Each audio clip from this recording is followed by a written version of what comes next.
Mga ka-Republic, balik na sa pinakamataas na entablado ng Philippine Basketball ang Barangay Ginebra. At makakaharap ng mga mag-aalak ang isang pamilyar na kalaban, ang Tok and Tex. May malalim na hugot sa final series na ito ang Barangay. Ilang beses silang binigo ng TNT sa mga nakaraang conference. Kaya naman sa seryeng ito, hindi lang ang simpleng corona ang target ng mga bataan ni Team Cone. Gaganti sila. Sasandala ng Gin Kings ang kanilang Big 3. Ngunit may cryptic statement ang bagong saltang import ng TNT na si Chris McCullough. Ito raw ang isang final series na matagal na maaalala ng buong bansa. Handa si Simak na makipagtagisan ng husay at galing kay Justin Brownlee. Pag-uusapan po natin yan, pero bago ang lahat ay maglalambing po ako sa inyo na isubscribe ninyo itong ating channel. At kung di masyadong makakaabala ay i-like at paki-share na rin ninyo. Malaking bagay po yan sa aming mga vlogger. Maraming salamat. Mga ka-Republic, bukas na nga magsisimula ang Commissioner's Cup Finals. At kung isa kang Ginebra fan, may kasamang gigil at kaba ang final series na ito. Dahil sariwa pa sa alaala natin, 3 beses na binugo ng tropa ni Totreyes ang mga mag-aalak sa finals. Ngunit ngayong Season 50 Commissioner's Cup Finals, ibang mukha na ang haharap sa TNT sa final series na sisimulan bukas sa Araneta Coliseum. Mas gutom, mas sariwa at may dalang panganib sa kalaban ng bagong hanay sa ilalim ni Team Cone. Sa nakaraang semifinals laban sa Rain or Shine, nakita natin kung paano hininto ng Ginebra ang pagsasayaw ni Jalen Johnson at kung paano paiyakin ang nag-angas na si Adrian Newcomb. Sa semifinal series na iyon, isinalya ng Gin Kings ang ROS sa 6 na laro. Nakita ng lahat ang bagsik ng tinaguriang Ginebra Big 3. Una sa 3 ay si Justin Brownlee, pinakamaliit sa lahat ng import, pinintasan at minenos ng marami sa pagsisimula ng conference. Pero nasaan na ang mga higanting import ngayon ng ibang team? Nasa Boracay na. At si Bolbol, hindi po tayo natutuwa na na-injured siya. More exciting sana ang final series na ito kung nanatiling healthy ang 7'3" former NBA player.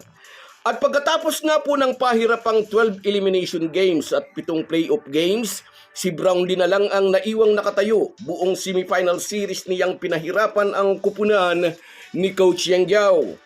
Pangalawa sa Big 3 ay si RJ Abarientos. Isa siya sa mga kumatay sa ROS. Lalo na sa Game 5 at Game 6 kung saan nagrehistro siya ng magkasunod na 30 points. Binigyan niya ang Ginebra ng dynamic backcourt na matagal nating hinahanap.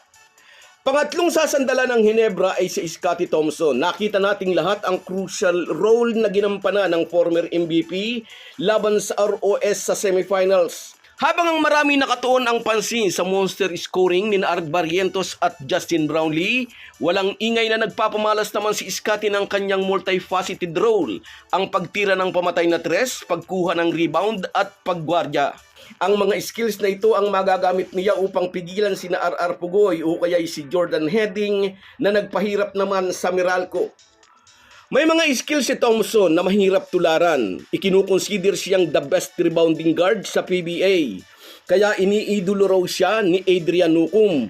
Mukhang malayo. Si Thompson, 7-time PBA champion na pero laging humble. Si Newcomb, semifinals pa lang ang narating, super hambog na. Although may mga report na mayroong hamstring issue na iniinda si Thompson, manageable raw naman ito, sabi ng mga PT ng kupunan. Sa final series na ito, aasahan din ni Team Cone ng veteranong si Japet Aguilar. Mas malalim ang bench ng Ginebra ngayon kaysa noong mga nakaraang paghaharap nila ng TNT. Nakapagpuprovide ng mahalagang minuto si Isaac Go dahil nahahatak nito palabas ang mga bigs ng kalaban. Kung di nila susundan, pupukol ito ng tres. Magdadagdag din ng kulay sa tapatang ito si Troy Rosario. Dati siyang player ng TNT na napunta sa Ginebra, pero may dating Ginebra player din sa kupunan ni Totreyes, si Kevin Ferrer. 2 beses na nag-champion si Ferrer, parehong nakuha niya sa Ginebra, 2017 Governor's Cup at 2018 Commissioner's Cup. Si Troy naman nag-champion sa TNT noong 2021 Philippine Cup. Palit mukha, sino sa 2 dating kakampi ang magpapaiyak sa dati nilang prangkisa? Underdog kami sa series na ito, sabi naman ni Totreyes. Kahit daw sila ang defending champion, sa papel na lang iyon ngayon. Binigyang diin ni Chot Reyes na ang Ginebra ay pinangungunahan ng national tactician na si Tim Cone kasama ang mga Gilas boys na sina Scottie Thompson, Troy Rosario, Japit Aguilar at ang mainit na si RJ Abarrientos. Idagdag pa ang import na sang-ayon mismo kay Chot Reyes ay GOAT of all imports in the PBA. Ang championship experience daw ni Justin Brownlee kasama ang national team caliber locals ang pinakamahirap na hadlang ngayon sa kanilang kampanya. Dinismiss ni Reyes ang mga nakaraang panalo nila laban sa Ginebra. Bagamat nagpapa-underdog si Chot Reyes, palaban naman ang cryptic statement ng bago nilang import. Sinabi ni Chris Macolo na ang tapatang ito ng Ginebra at TNT ay magiging isang finals to remember. Ipinapahiwatig ni Simac gagawin niya ang lahat para kuhanin ang titulo. Parehong New Yorker ang dalawang import. Ikinuwento ni Simac, 13 o 14 years old lang daw siya, ay sumisikat ng collegiate player naman si Justin Brownlee.